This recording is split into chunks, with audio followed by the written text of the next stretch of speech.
Good morning. Could be my viewers. For the people that I'm watching.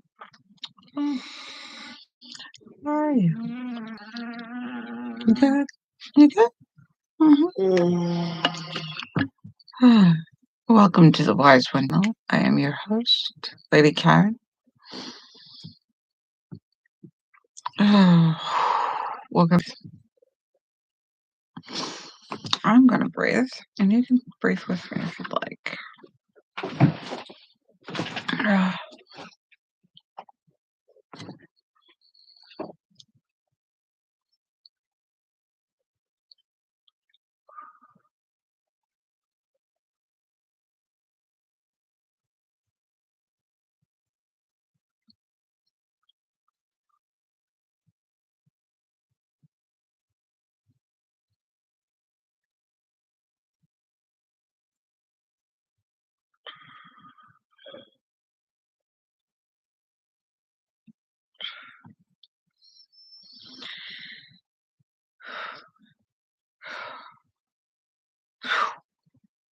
All right, we're going to continue to breathe normally, or secondary breathing, where you don't think about it from here. But yeah. And I'm going to stare at my fiance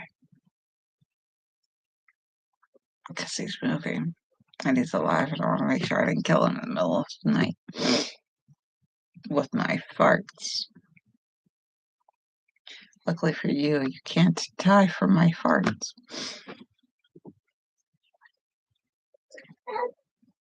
And we're old. Oh my god, we're old. Regular original flavored coffee. No, I went with Colombian coffee. So it's a darker flavor with just affordable vanilla creamer, non-brand. Well, no, it's store brand. That's the word. Store brand, not non-brand. Store brand. And it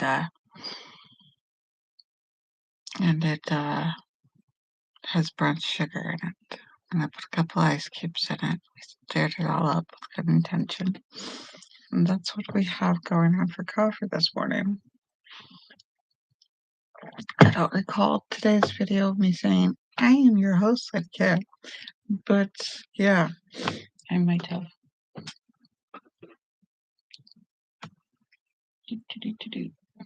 Alright, let's check out this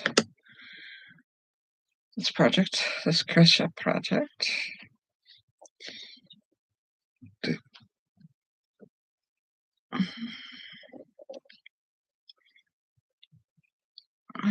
Since today is Saturday, June 2nd, I am not ready to go. You do not have spell vision because that is the next thing I do. After this is work on smelling better. So I'm single crocheting around these double crochets on this hood. This hood and this is the way it's looking so far. I have no idea how many hoods or rows that is. It's like 1, 2, 3, 4, 5, 6, 7, 8, 9, 10, 11, 12, 13, 14, 15. 15 rows so far. Let's do 5 more and see how it goes,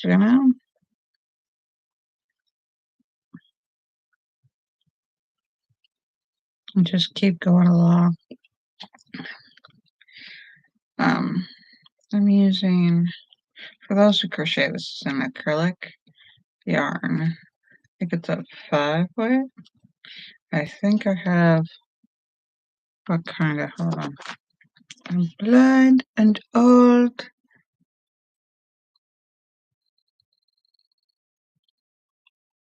S hook. Look like an S hook? No, that can't be an S hook. Maybe that's a 5. I don't know. I don't know what I have. I have a hook. Is that 3.5? 3.9? No, it's something. It's a hook. It's a crochet hook. I can't tell the letter. It's bamboo crochet hook. I don't know.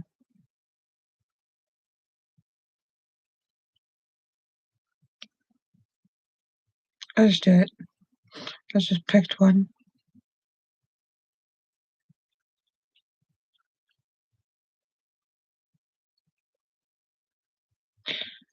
Yeah. I just keep going round and round. This is supposed to be able to attach to like a skull or a sweater or, just sew it on.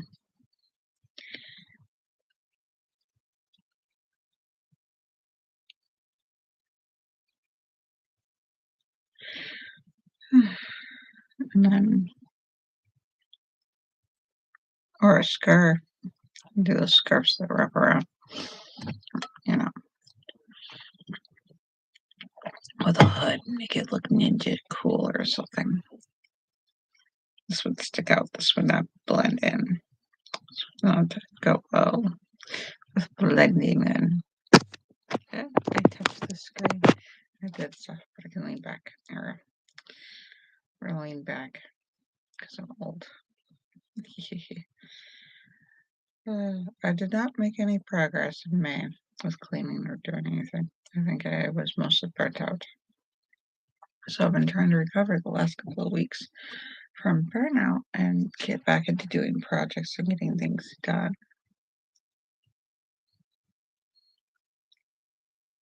And so I'd like to get into more of the ministry work, doing marriages and things like that. See if I can get paid. It's lovely. Wedding weather. Get married in a cute little awning.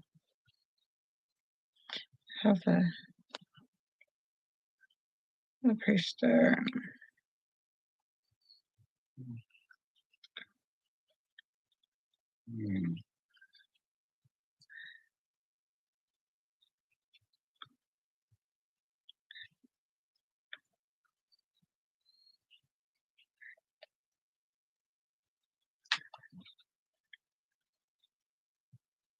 I remember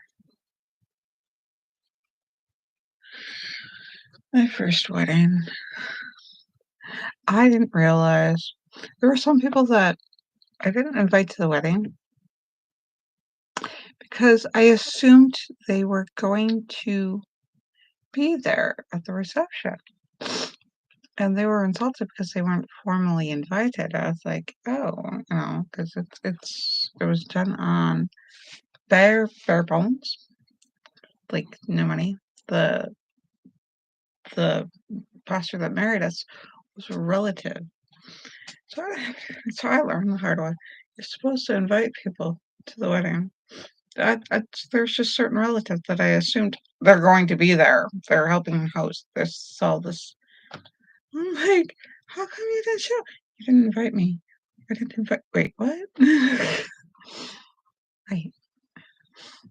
So yeah. And then the other one was, how do I write thank you notes? And like, how do I know everybody's there? And how do I get the addresses and stuff of sending all the stuff how do I associate all the stuff that we get and then send a thank you note? Because if they're not there, how do I get their names? How do I do all that? Because usually there's this big mess when you open up stuff. So I've been trying to figure out for my future wedding and how I do things. Well, most of that stuff isn't as the priest, but yeah, so weddings are an interesting fascination with me. And sometimes I would like to be able to throw formal parties without without a special occasion. So, because I had a friend who who loved wedding receptions. But I mean, to get married just for a wedding reception or a wedding is not the point of getting married. Getting married is the point of getting married. Sometimes these receptions and things can go nuts. So for my wedding coming up, I still have to find the venue or the place to host it. Probably be at our house, but the problem is it'll be outside. And planning on getting married New Year's. So I'm trying to figure out how to have an outside venue at my house without a big old pole barn in the middle of winter, middle of New Year's. We have cold. There's, let's say, leg effects where I'm at. So where the wedding would be. So I have to figure out, and then we're gonna have it in the middle of the night. So definitely gonna have to have it. So we're getting married the new year. So this is the romantic part, is to have the kiss, the midnight kiss of New Year's, and start our wedding, you know, married in that new year, and the wedding, And for me, I'm doing the reception the New Year's Eve, because I have this anxiety. You spend all this money on a reception, and then something happens during the wedding, and you can't have the reception, or something goes bad. So I'm doing the reception first to get the reception out of the way, because I'm, anxious about, like, why spend all the money, why do all this stuff. So I want to do the reception first, and then the wedding in the middle of the night. And then that way, anybody who doesn't want to do the wedding part can just, go home, go to bed. And, most people are going to either spend that night staying up or not. The hardest part is I don't think my dad wants to stay up to the middle of the night to marry me off. But that's the reception. That's the wedding. So that's my idea. We'll see what happens.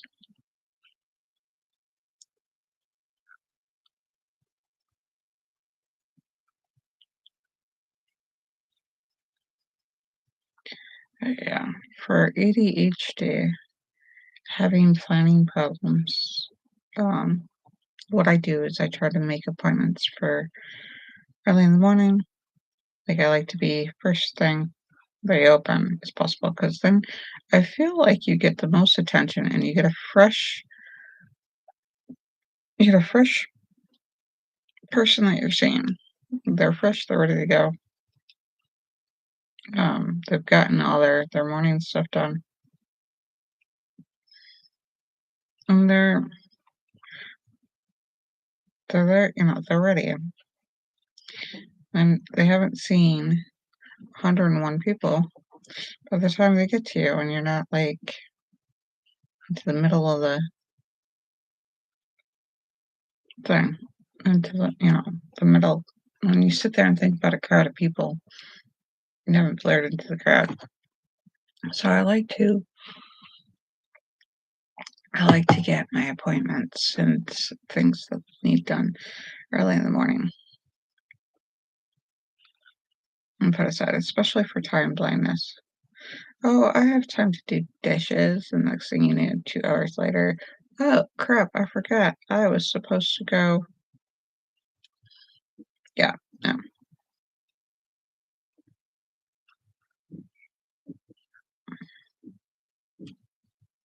Some reason, I got a notification the day before. I'm like, how did I set this up for this? Because the service I'm using, you can set when you get your notifications in your calendar for events. So I like using that, and instead of so many, it's a matter of when I get it. That's important because I need to get it when it's time to get ready and to travel. Um, I might have it's time to get ready to travel to a certain thing. Time to get ready to get ready. Instead of, oh, you've got an appointment at such and such time and you get ready 15 minutes before. No, unless the drive is next door, that's useless for my ADHD. And my autism, but my autism wants to be precise. Autism wants to do this cleaning on this day, this cleaning for this room on this day, this cleaning for this room on that day, no cleaning on that day. And then, to be able to be organized and be able to do more and more and more and more and to get done or to achieve more and more and more so that it's efficiently done in a militant fashion where it just knock things out.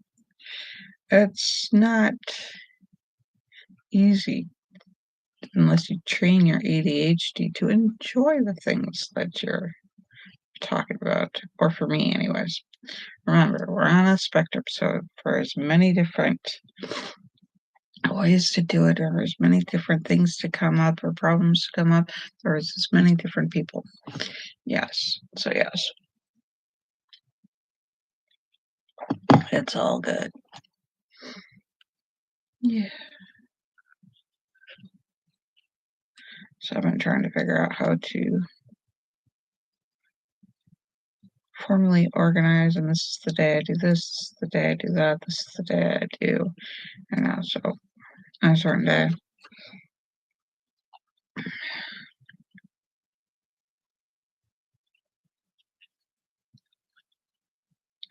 And I have catch up to do.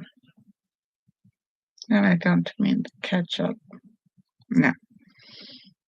I have to catch up. I'm pretty much drowning in the work that needs done, and the bills that I have to pay. That could lead to depression.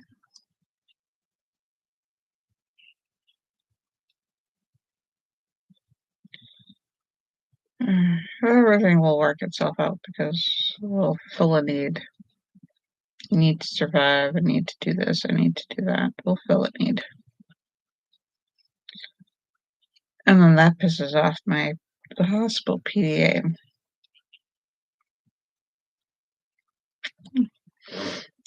How does one get anything done?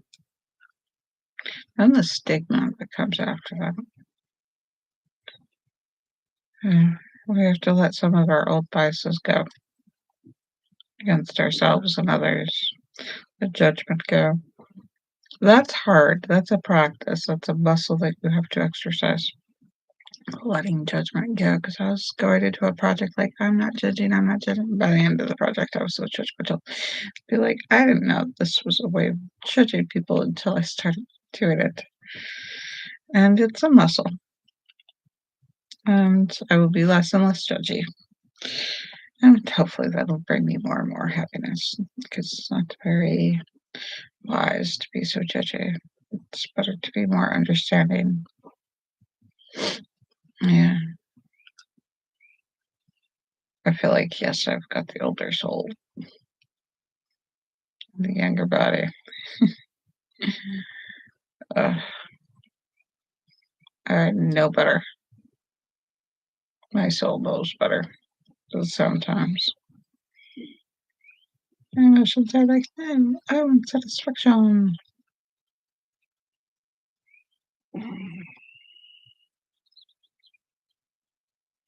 Like, be true to yourself.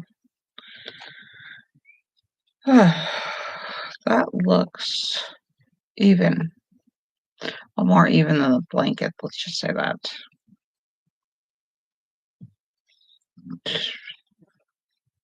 I scoff at counting stitches. But it's looking like a hood. I could say about 5 more. We'll see what happens. Okay. I sketched my head at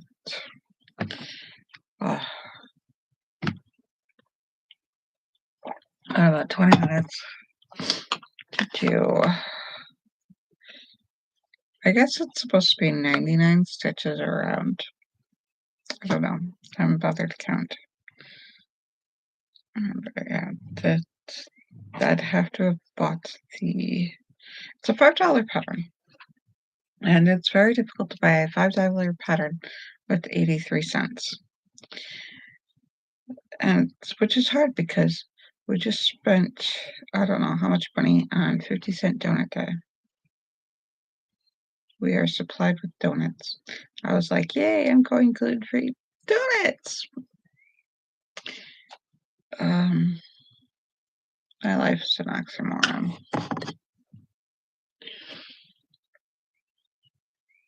I hate being hypocritical and watch me be hypocritical. That's just, I was doing so well for like so many hours with going gluten-free to see if certain side effects or symptoms would like clear up. Yeah. Yeah. I'll get it though. I'll get good at it. I'll get better and better and better.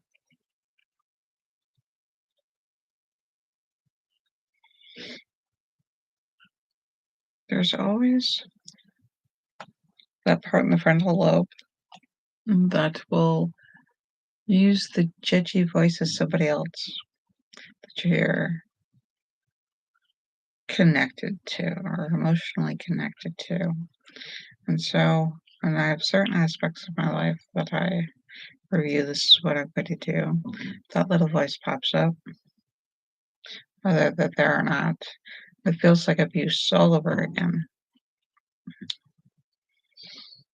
You've been taught to abuse yourself when others abuse you.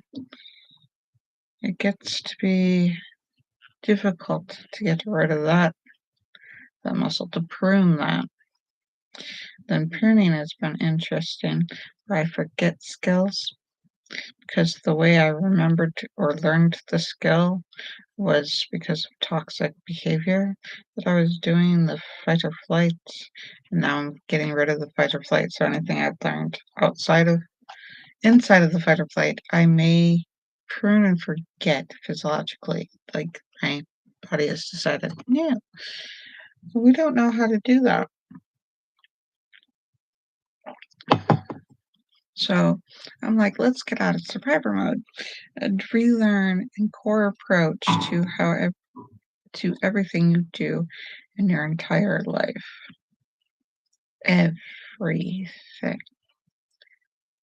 So yeah. Everything. Everything in your entire life. Just pruned.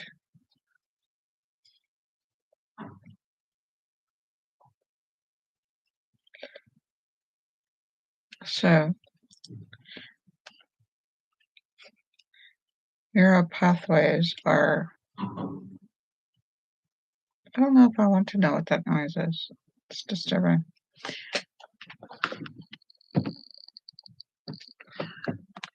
Up the window. I don't know. Anyways, the window up so like neighbor and everybody in the neighborhood can hear me do this video. So it's not a very private video. Luckily I set it up public. Just watch the video.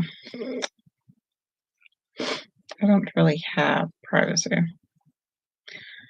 I don't know what it's like to live someplace where people aren't.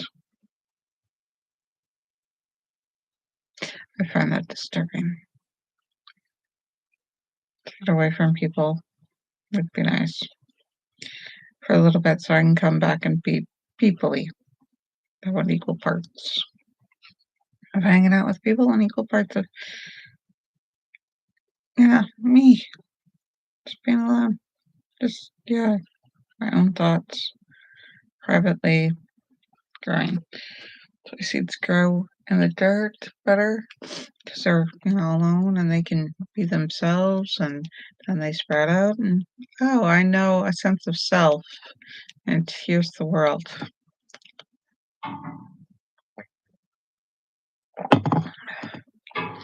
But I'm lucky that I now have a good dad who, you know,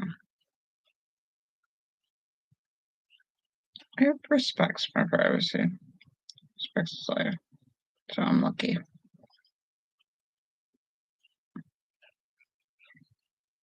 to have people in my life that respect a sense of self.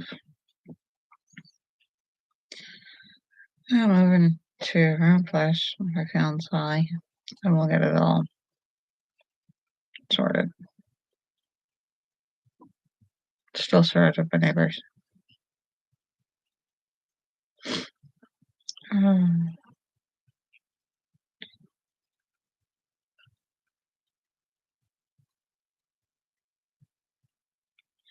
sense of quiet too. Like in the other countries, when they ride the subway is quiet.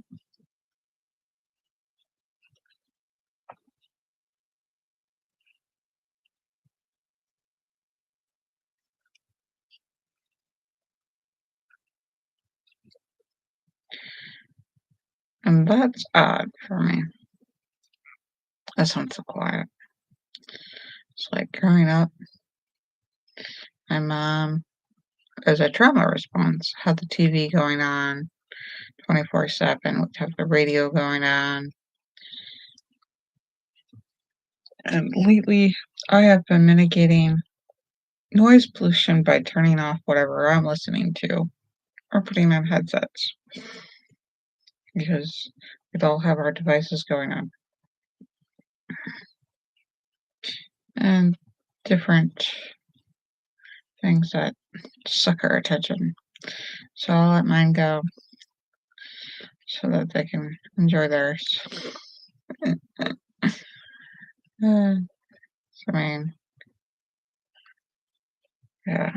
I mean, just to sit and sit in the quiet. I didn't know that growing up, and in my early adulthood, that's a thing you can do, sit in silence or sit and quietly do an activity.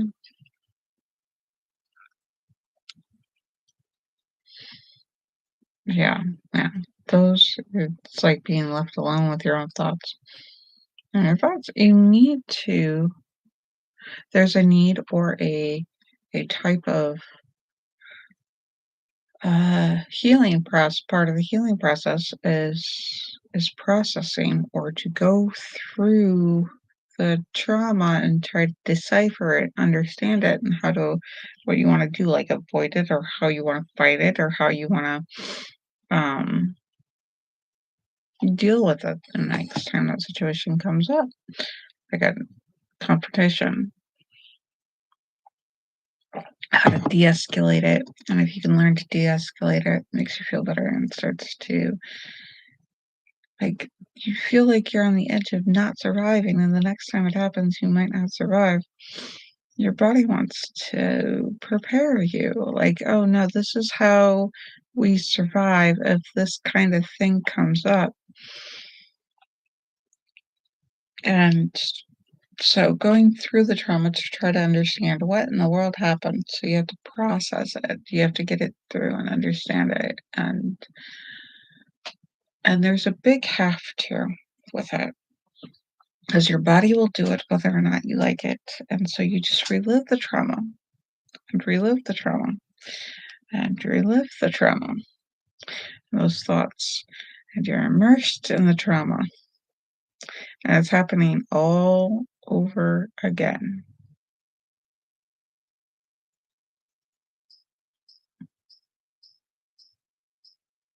Like your sister threatening to take you outside to fight you while your dad's lying in the hospital bed. Like, "You wanna go outside? Okay." That's not what I wanna do. That girl is bigger than me.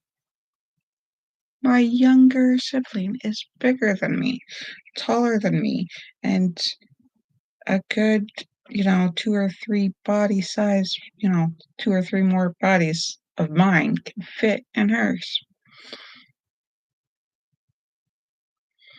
Like, so the logical part of me is like, "Oh, she's going through a difficult time, this is how she's dealing with it, she's in fight or flight mode, so she's going to automatically fight." And I'm like, "Why am I the one she feels safe enough to try to fight so that she can deal with her trauma?"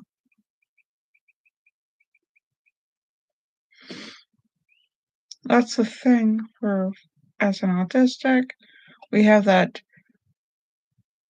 tough face or something, or that neutral manner that people will sit there and confess things to, like, they'll confess their whole life to you the first time you meet them, before you've gotten a chance to meet them. They'll confess it all. They'll confess their deepest, darkest secrets. They're like, "I've never told anybody this," because you just, like, listen. I've had people do that. And so, like, people that I love sometimes feel like, "Oh, this pushover person, this weak, submissively easygoing person is somebody that I could just beat up or do whatever to or give my worst to, and it's okay, and it's a safe space to." No, I am not a safe space for you to be the worst person you could be so that you can understand the deeper, darker, more shadowy self of yourself.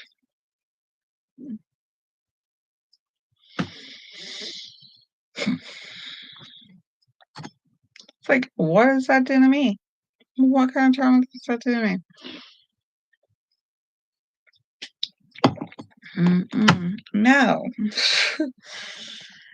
uh, so do I sometimes get in the wisdom of sometimes people have to work these things out for themselves, and that I have to be, well, I don't have to be, but if I'm more of a guide and being the older, wiser person and being the parental or the authority figure, you know, it helps these people work these things out and then they can go about their business being better people. Uh, but,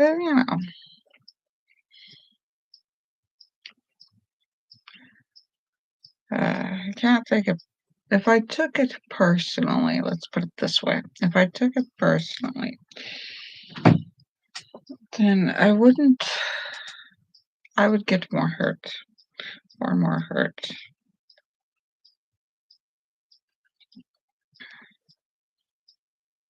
And some of these people have their most awful worst selves that they have to go through.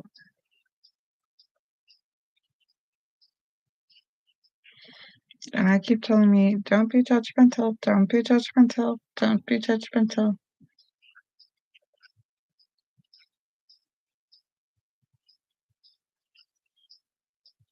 Can I not be judgmental? Like I said, it's a muscle that I need to exercise.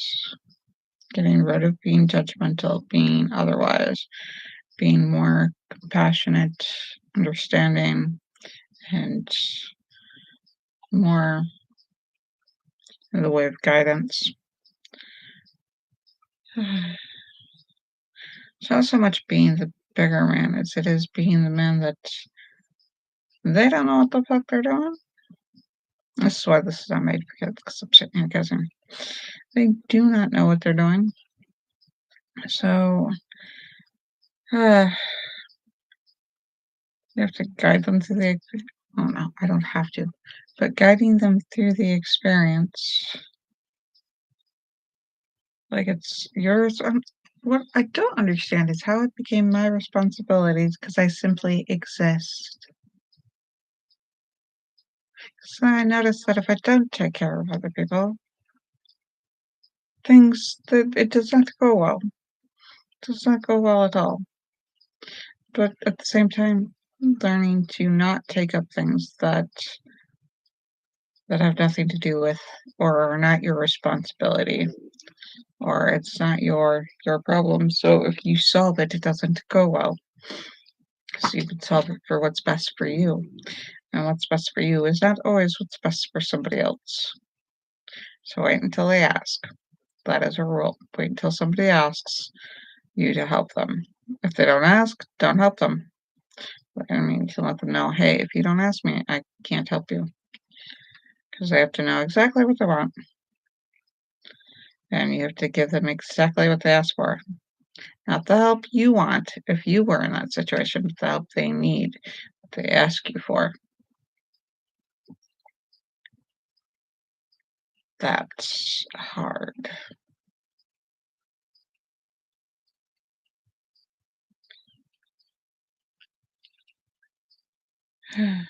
Especially when you give a person like your fiance the world. And you would sacrifice yourself, just your needs, just so that they could get their stuff done. It is definitely looking bigger. So yeah, I'm going to try to get to project mode and try to get some of the projects that I need done before the summer gets into full swing.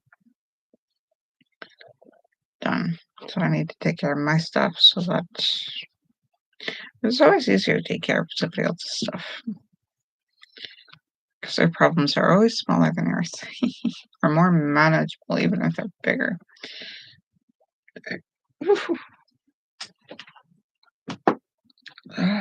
This is what happens when you feed people beans. Or let them, fix themselves beans. About to fix more beans for... Anyways, so let's see what happens. I'll try to make the video when I make yogurts. Now there's a yogurt thing. That'll be interesting. I'm sure you'll enjoy that. Because I need to take care of the ceiling tiles. I'm thinking replace them because I don't know how you clean that. I don't know what product you use for that. That's always so interesting.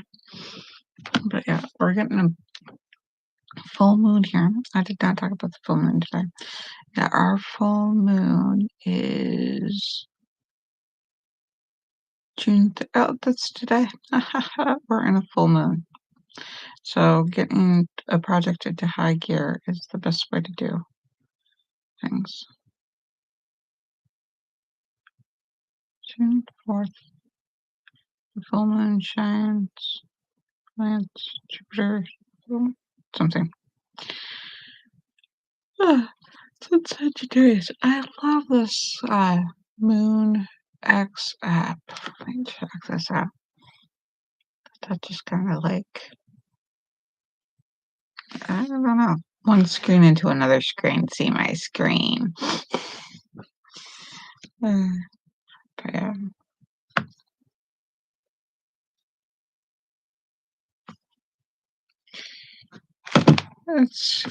I should let you guys go. And I will see you guys later. Till the next video. I love you guys. Until next we meet. Have a good one.